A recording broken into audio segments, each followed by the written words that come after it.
Layanan yang pertama yang paling spesifik dari sejak kita pertama kali berdiri adalah no pharmacist, no service. Kita berdiri mulai tanggal 29 Agustus 1998.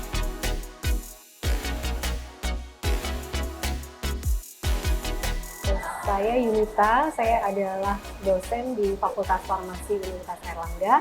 Selama 10 tahun saya juga bertugas sebagai apoteker, pengelola apotek atau penanggung jawab di Apotek Farmasi Airlangga milik Universitas Airlangga.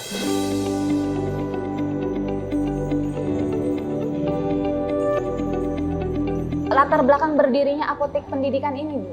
Fakultas Farmasi UNER tuh berpikir bahwa kita perlu punya apotek milik sendiri yang bisa dipakai untuk tempat praktek kerja, yang bisa memberi contoh yang baik gitu kepada mahasiswa farmasi UNER.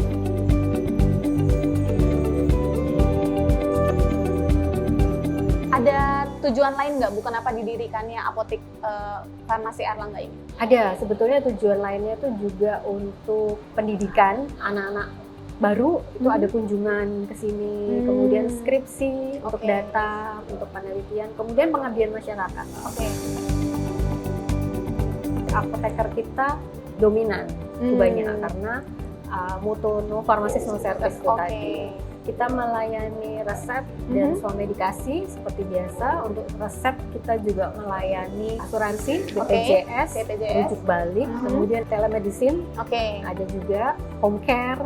Home care itu juga bagus untuk anak-anak yang praktek kerja. Mereka belajar untuk berhubungan dengan pasien, datang ke rumah pasien, melakukan monitoring dan lain sebagainya.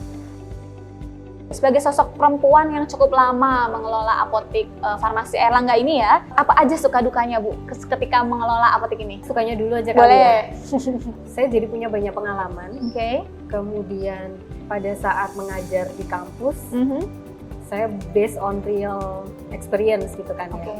Sukanya lagi juga ikut membesarkan apotek ini, mulai dari dulu yang omsetnya sekian sampai sudah cukup besar, itu ada kebahagiaan tersendiri.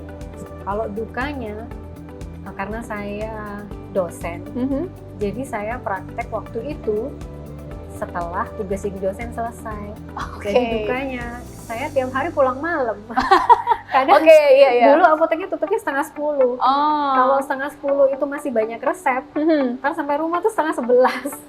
Jadi ya lumayan lah, cukup berat ya. Ada tips khusus atau trik khusus yang dilakukan Bu Yunita nggak untuk meningkatkan penjualan, apalagi yang swamedikasi ini nih misalnya? Kalau sekarang nampaknya telemedicine itu tidak bisa dihindarkan lagi ya, karena orang zaman sekarang itu banyak yang nggak mau bergerak tuh, dia lebih suka begini ya. Nah, artinya klik-klik ya kita juga harus aware bahwa itu tuh ada, dan bagaimana caranya bahwa kita tetap bisa melakukannya dengan benar dan baik kan gitu. Jadi kalau sekarang saya kira itu nggak terhindarkan lagi. Kemudian yang kedua adalah kalau apotekernya sendiri yang melayani, itu pasti berbeda loh. Kalau orang misalnya beli vitamin, berbicaranya dengan apoteker, diajak berdiskusi, dia perlunya apa, itu biasanya dia akan kembali lagi dan lagi, karena dia merasa dilayani dengan baik. Pesan-pesan untuk seluruh insan farmasi ya, Bu, jadi untuk diarahkannya demi kemajuan farmasi, Bu. Ya, pesan saya buat semuanya, sebagai seorang apoteker, kita harus adaptif terhadap kemajuan dan perkembangan zaman. Kalau saat ini IT ini sedang mendominasi dan menjadi kenyamanan bagi semua orang, ya mungkin kita memang harus mengarah ke sana. Yang kedua, praktek no pharmacist no service. Saya kira itu aja. Ikuti terus cerita kita, cerita Swipe RX. Dadah.